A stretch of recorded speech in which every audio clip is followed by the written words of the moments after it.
Hello. Welcome to K-Drama School, folks. Welcome, welcome all. Welcome one and all. Welcome. You guys, I have two shows coming up this week. One is going to be on April 2nd at the Clubhouse, 8 p.m. That's Tuesday, April 2nd, 8 p.m. at the Clubhouse. It is going to be a variety show. I'll be doing a stand-up set there. And then on Saturday, April 6th, I will be in Thousand Oaks. And you can find the details for both shows on my website at graceyoungcomedy.com/shows. Yes, I did a show the other night at the Elysian Theater with some of my Asian American clown friends, and it was one of the most fantastic, most superb, most fun shows I've ever done in Los Angeles. Ever. Ever. Like, it's very, very rare that I feel this good after coming off of a show. The crowd was amazing. The show was sold out. Sold out. And there were people standing on standby. And it was just an amazing time. Like, packed house. Everybody was having an amazing time. The audience was great. Seriously, like, comics really appreciate a good audience. There is a difference between a good audience and a shitty one. Yes, absolutely. Some audiences are shitty. And there's, sometimes nothing a comic can do about it. Even though they put out everything and do everything, some audiences will just, stay determined to be shitty. And there's nothing you can do. But yesterday, oh my God, I could not have asked for a better audience, a better crowd. No way. Like, getting a good crowd, like, of this caliber in Los Angeles it's difficult. And everybody was just like with it. They were with us. They were laughing. They were cheering. They were having a blast. And it just gave us energy. And it made us want to do even better, even more. So thank you for those of you who came out to the Elysian to see the Pot Hot show. And oh my God, like, yeah, what a blessing, truly. I had a really wonderful weekend, not only because of the show, but also just because I got to hang out with a couple of dogs. Dogs really are amazing in that, like, they just keep you honest, and they're honest, like, they're very simple. They just want to eat, sleep, play with the ball, go outside, do their business, smell everything. Oh, the other thing I appreciate about dogs is, like, they kind of remind me of human beings. You know how like from in my case, like, when I research, right? Like, when something really grabs my interest, holds my attention, then I need to research the shit out of it. I need to know everything about it. And I'll, like, go online, I'll read books, I'll talk to people, I'll interview people, I'll, like, travel to places, I'll do field research, I'll, like, immerse myself in the environment. I'll do everything I can to know everything about the thing that I'm interested in. It becomes an obsession. And then once I'm done, I'm over it. Completely over it, I move on. And that's what dogs do, but with, like, little parts and pieces of things that they smell, like when they find a piece of shit, literally, like an actual piece of shit, a dog will smell that piece of shit for as long as they need to. And I know that they're just downloading a whole bunch of information while they're doing that. Like, what did this other dog eat? Is this dog male or female? Is this dog sick? Is this dog healthy? Where does this dog come from? Like, is this dog in heat? Is this dog pregnant? Does this dog have a shitty personality?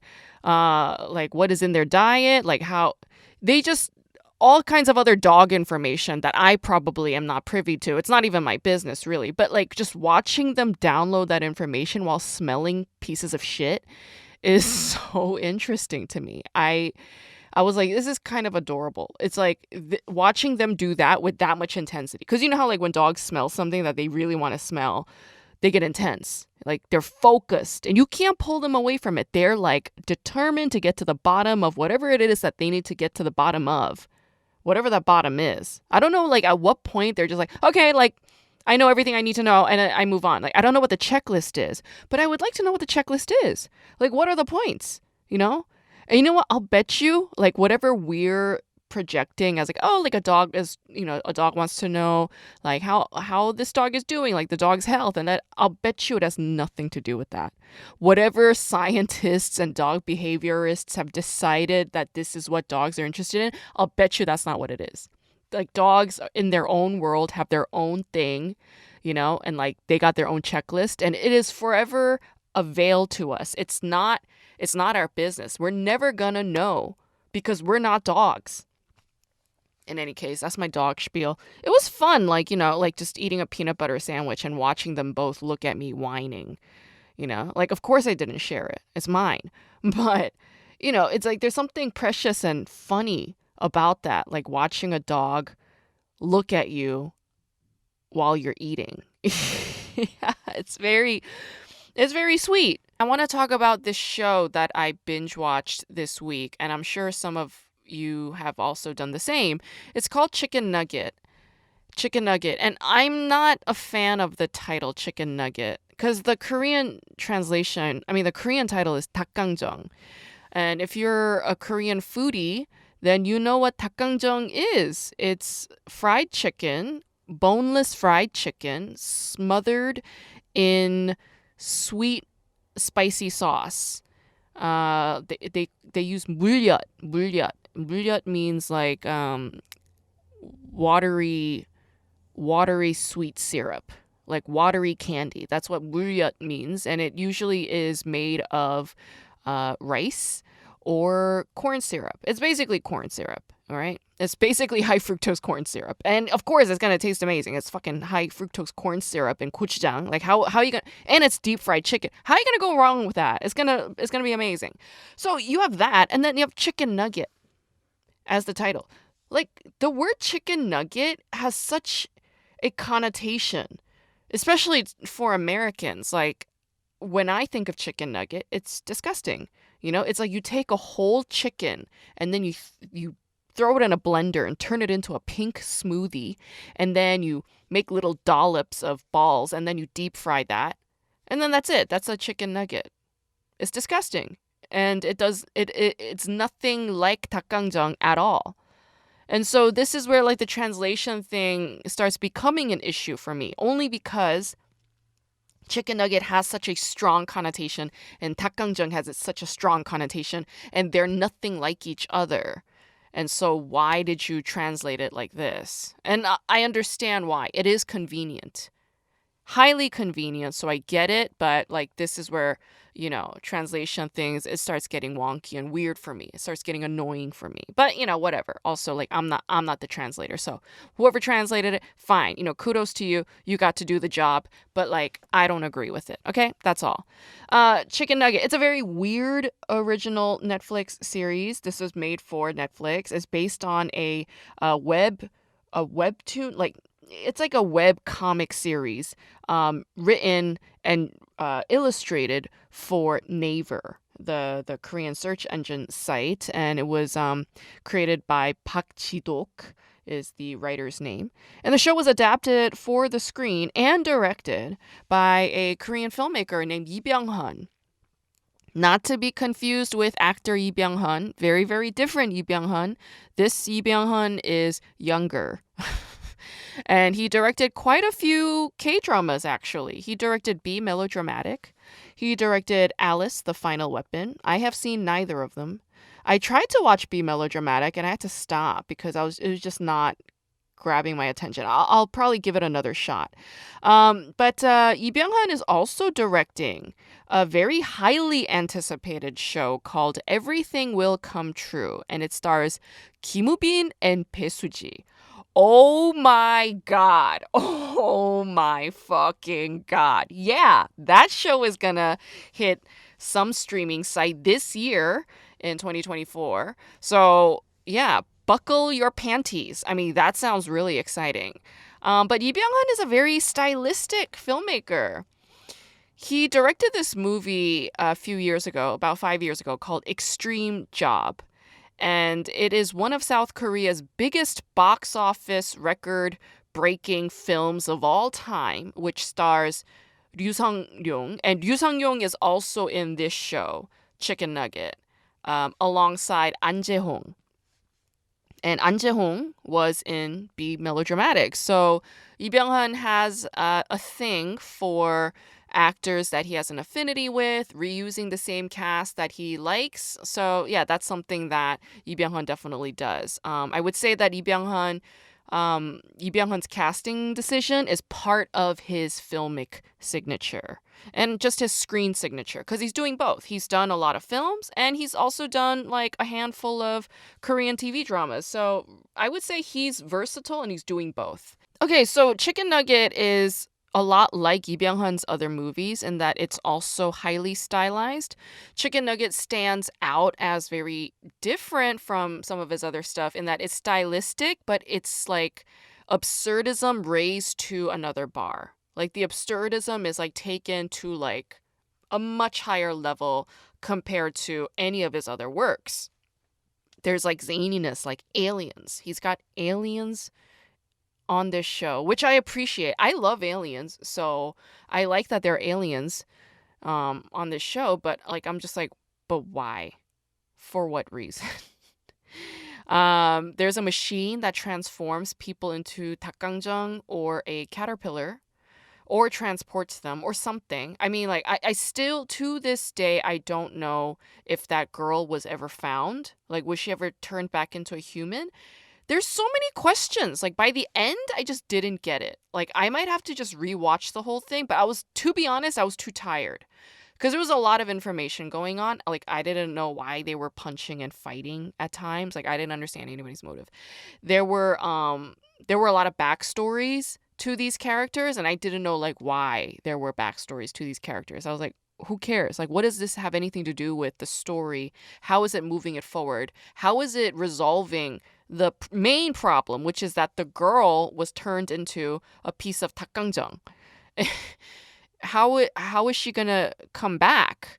There were these like moments of acoustic style karaoke singing, which I guess it was supposed to be funny, I guess, but it just like it wasn't strong enough to be haha funny.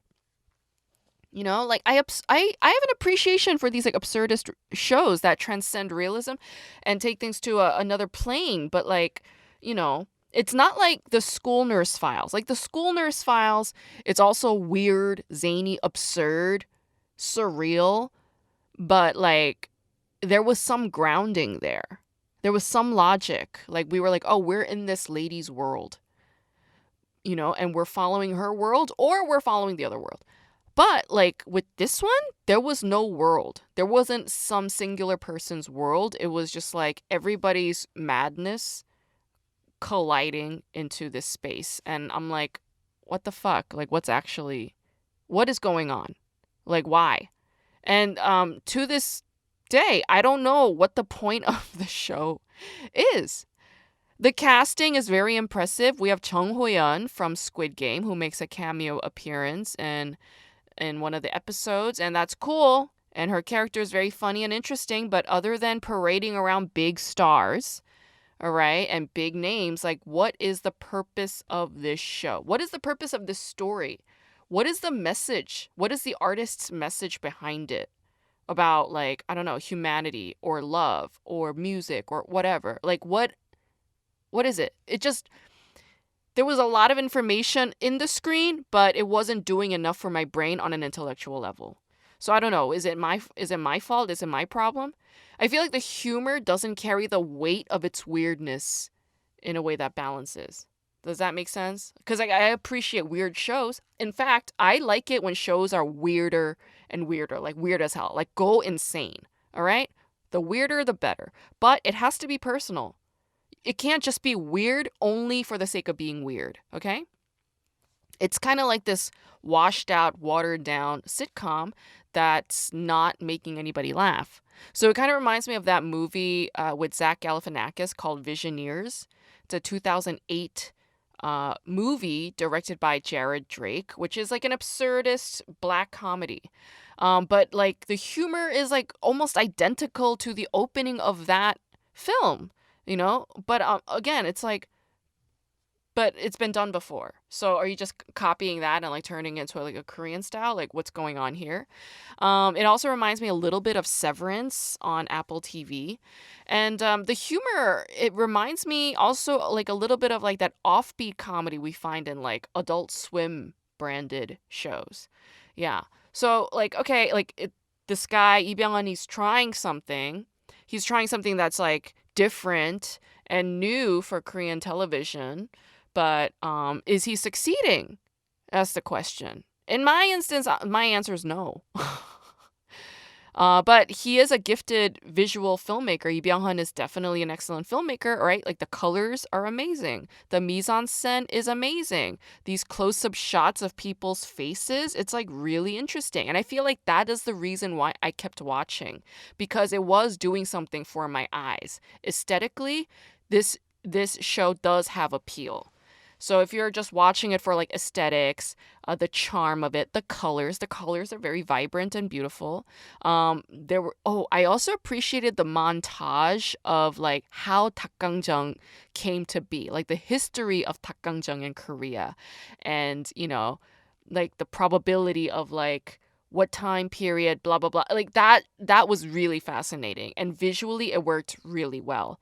So that I liked. So there are moments. For instance, the actress Hwang Mi-young playing that fat chicken nugget owner lady, her androgynous presence, her queer vibes, like that I adored. All right. I also loved it when Kim Tae-hoon curses in Korean. Kim Tae-hoon is this like K-drama actor who always plays like the most tragic characters. But watching him curse on Korean TV is so hilarious to me.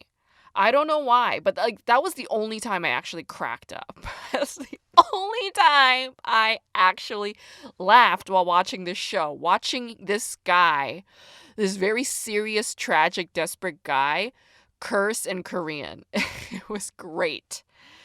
Um, and again, like I said, even though I watched the whole thing, I still have no fucking clue what this show is about.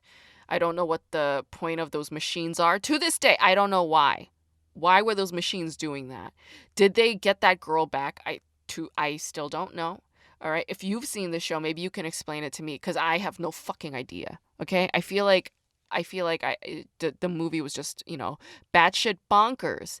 And it's like one of these art for art's sake performance art pieces, which is it's like great. It's great for you, Lee Byung-hun. I'm sure this is a blast for you, Lee Byung-hun, but what are you doing for the audience? Like why do we walk into a story? It's to feel something in our hearts. It's to feel something in our fucking hearts and to connect that shit to our brain. But you did not do that for me, Lee Byung-hun. You failed. All right?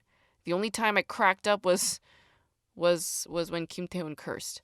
So, that's all I have to say about Chicken Nugget. And if you guys have not ordered my book, if you haven't ordered my book, K-Drama School, A Pop Culture Inquiry into Why We Love Korean Television, I don't know what the holdup is. You guys, you can pre-order this right now. Go to my website, kdramaschool.com or gracejungcomedy.com. Go to the menu where it says book. All right, go there, or just go to kdramaschool.com. Scroll down a little bit and you're going to see it. You're going to see all the links to get the discounts. Okay, you're going to see everything, and you can pre-order it right now and you can have it in your hands. You can have it in your hands, right? By April 23rd or April 24th, whatever. If you walk into a bookstore on April 23rd, you will get it on April 23rd. How's that? Yeah, it's going to be available at your local bookstores. Or you could check in. You could call your local bookstore and be like, hey, do you have this book? Is it going to be in your store on April 23rd? And if they say no, then say, please get this book into your bookstore. What is your problem? Hey, what the fuck is your problem? Get this fucking book. Hello? And then hang up on them so that they get the message. So thank you so much for relaying that message, because, I agree. Like, what the fuck? Get the book. Get the book. I do have some good news related to the book that is too early to announce, but I will be announcing those in due time. Things are looking good in terms of the book front. I already have a good review on Publishers Weekly, and that is on my website. So you can go to gracejohncomedy.com or kdramaschool.com and see what Publishers Weekly has to say about my book. Yes. And the audiobook is also coming. I already finished the audiobook. The ebook will be available. All right. You guys, it's an exciting time. Yeah. April. It's April. Can you believe that shit? Oh my goodness. You guys, be safe out there, all right? Take your allergy medications and be kind to one another. And I will see you all next week.